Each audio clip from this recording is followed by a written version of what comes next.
na na na na na na. Hello, I am back again. Nagoma ya skitu.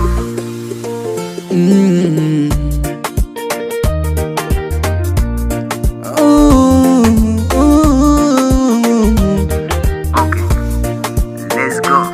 Siku ya kwanza namuona ilikuwa ni Mwanza na nikampenda sana, ila mpaka sasa pokea simu yangu ananichanganya sana.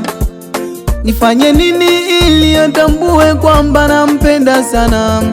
Ama ameshapata chaguo lake ambaye anampenda sana. Haya mapenzi hayana darasa, haya mapenzi hayanaga cheo, haya mapenzi hayanaga mwalimu, haya mapenzi ndo kuwa uyaone. Sina pesa za kufanya ufurahi, ila nina upendo wa dhati. Sina gari wala nyumba Mathaki, tuombe kwa Mungu hai.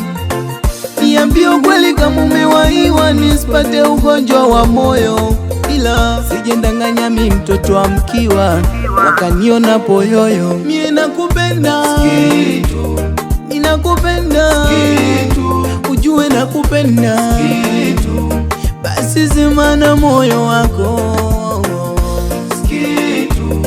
Ninakupenda skitu, ninakupenda skitu, pokea simu yangu hata kama uwe untaki mani.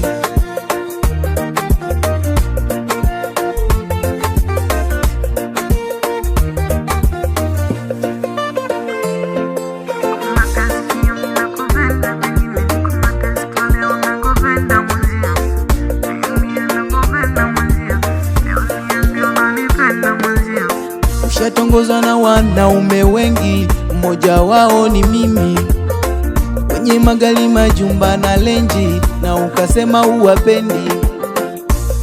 Basi nipe nafasi ya muhimu, nikuoneshe mapenzi ya dhati. Wenda ulikotoka ushaumizwa sana, nipe mimi moyo mama, nitatibu. Unapopenda mwingine anapendwa, anayempenda na mwingine anempenda. Haya mapenzi mithili ya kalenda, tuanza Januari tufike Desemba. Haya mapenzi hayana darasa, haya mapenzi hayanaga cheo, haya mapenzi hayanaga mwalimu, haya mapenzi ndo kuwa uyaone. Sina pesa za kufanya ufurahi, ila nina upendo wa dhati. Sina gari wala nyumba Mathaki, tuombe kwa Mungu hai. Give me last chance skitu, ninakupenda skitu, nipe kidogo muda. Hata Msasha mwambia nakupenda skitu, skitu, uje uwe familia skitu ya YM Blandi. As a conscious boy, Kaski Master.